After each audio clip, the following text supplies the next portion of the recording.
Na última década, os europeus se acostumaram a ouvir que deve-se fornecer refúgio para aqueles que fogem da guerra e da perseguição, como uma razão para aceitar um grande número de pessoas de terceiro mundo em seus países.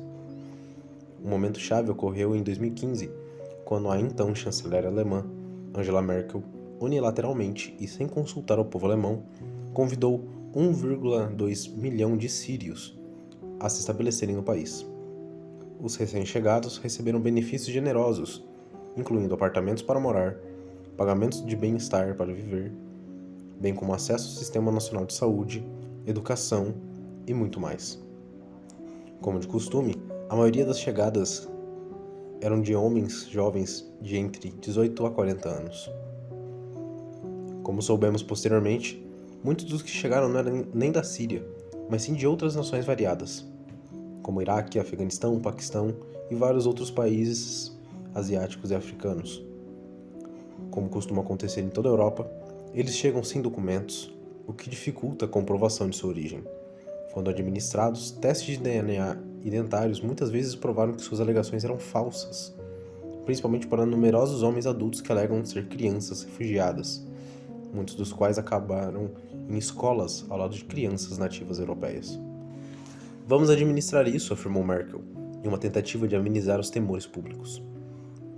Exatamente como isso foi gerenciado em face dos ataques terroristas subsequentes, aumento acentuado de estupros e ataques sexuais, particularmente em banheiros públicos, incluindo o infame estupro em massa em Colônia e o aumento de crimes violentos, é uma questão que vale a pena perguntar.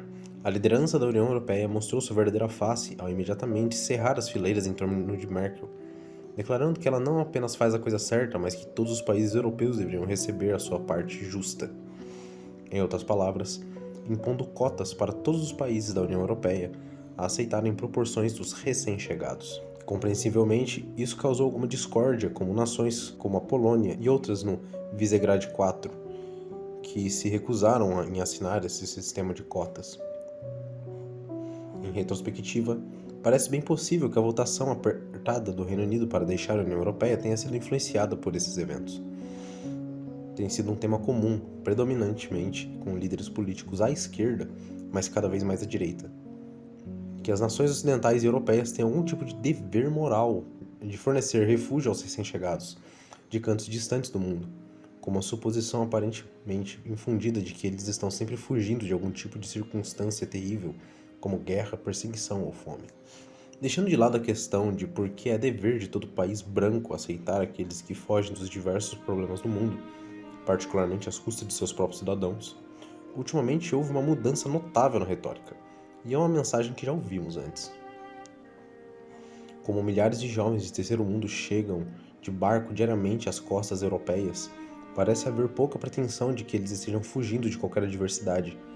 De fato, os recém-chegados são agora referidos com mais frequência e mais precisão como migrantes do que como requerentes de asilo ou refugiados. Em um artigo já antes publicado, foi enfocado como os governos do Reino Unido e da Polônia, ambas administrações supostamente conservadoras, parecem empregar uma tática de fazer barulho para prevenir a imigração ilegal, enquanto silenciosamente emitem um grande número de vistos de trabalhos para aqueles imigrantes de terceiro mundo. O PiS, partido polaco no poder, pareceu recuar no seu plano de emitir 400 mil vistos de trabalho para uma lista de países, incluindo muitos do Oriente Médio e Norte da África, após a pressão principal do partido de oposição de direita, o Confederacia, e, acima de tudo, uma intervenção oportunista de Donald Tusk, ex-primeiro-ministro polaco, presidente do Conselho Europeu e, mais significativamente, atual líder do PO, o principal partido de oposição ao PiS. Então isso significou o fim dessa política do PiS de uma vez por todas? Talvez não. Poucas semanas depois, o primeiro-ministro polonês, Mateusz Morawiecki, foi citado, depois de se encontrar com a primeira-ministra italiana, Giorgia Meloni, que prometeu emitir 425 mil vistos de autorização de trabalho para imigrantes de fora da União Europeia antes de 2025, dizendo: "Nossos países têm uma visão muito semelhante para o desenvolvimento de nosso continente em assuntos em questão. Um desses assuntos é a migração." Esta é a mesma recém-eleita Giorgia Meloni que foi condenada como uma política de extrema-direita pela esquerda, enquanto era celebrada pela direita como uma líder que finalmente protegeria as fronteiras da Itália. Agora no poder, Meloni parece estar seguindo exatamente a mesma cartilha do governo do Reino Unido, fazendo barulho sobre defender a nação da imigração ilegal, sem fazer nada a respeito, e simultaneamente abrindo legalmente as portas para milhões do terceiro mundo em nome do crescimento econômico. O ex-líder do Partido Conservador, William Hague, publicou recentemente um artigo no jornal The Times intitulado "Mesmo os direitistas sabem que precisamos de imigrantes". Nesta peça, ele argumenta que a imigração em massa do terceiro mundo para os países europeus é inescapável e que não temos escolha a não ser nos adaptar a ela. Falando da era vindoura da migração, ele cita o número de nada menos que 140 milhões em movimento. Seus argumentos têm um tema familiar. A Europa está ficando mais velha e mais doente. Portanto, simplesmente precisamos dessas pessoas para que possamos alcançar o que ele descreve como a preeminência econômica e tecnológica dos Estados Unidos. Parece notável que essas sejam as palavras de um homem que se candidatou à eleição liderando um partido que promete reduzir a imigração. Mas talvez não devêssemos mais nos surpreender. Ultimamente, parece que os líderes conservadores da Europa e do mundo ocidental começaram a cantar a mesma folha de hinos. Uma coisa parece certa: pessoas como William Hague estão tão desconectadas das realidades e pontos de vista do público que não têm ideia de como tudo isso soa sinistro para as pessoas normais.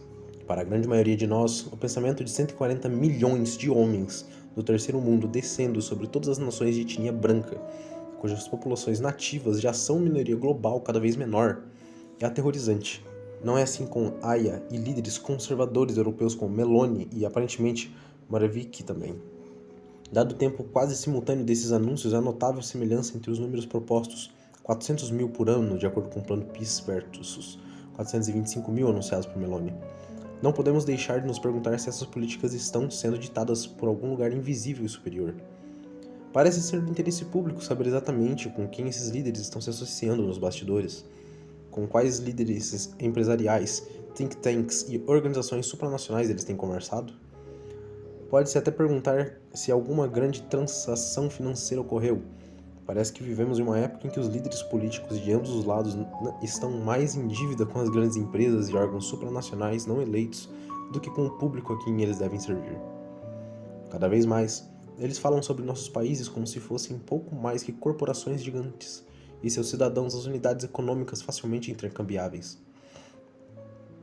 A ZUS, a agência do governo polonês responsável pelo seguro social do Estado, anunciou que a Polônia precisa de 2 milhões de trabalhadores imigrantes para financiar o sistema e manter as pensões para o crescente número de aposentados da Polônia.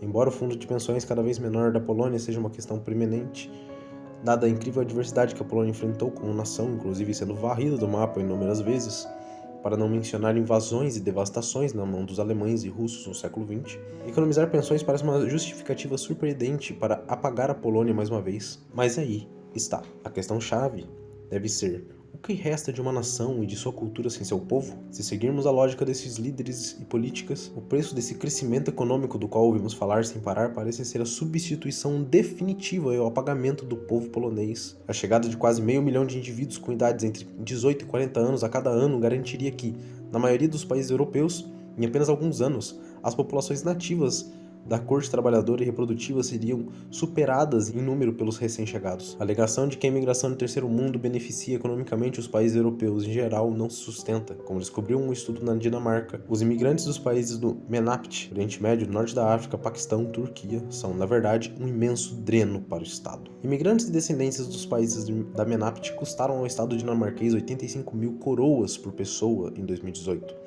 Segundo o próprio ministério. Para os de outros países ocidentais, o valor é de 4 mil coroas por pessoa. Os estudos descobriram que a imigração não ocidental custa à Dinamarca impressionantes 4,8 bilhões de dólares por ano, uma descoberta que levou a pedidos de uma política de imigração e deportação muito mais dura.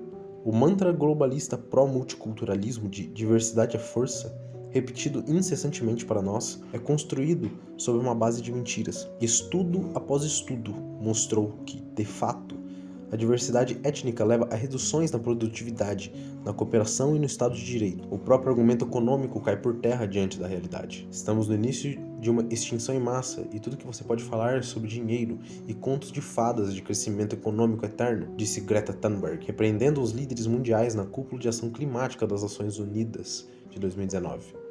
Greta pode ter pensado em algo um pouco diferente quando falou extinção em massa, mas suas palavras não poderiam ser mais prescientes hoje.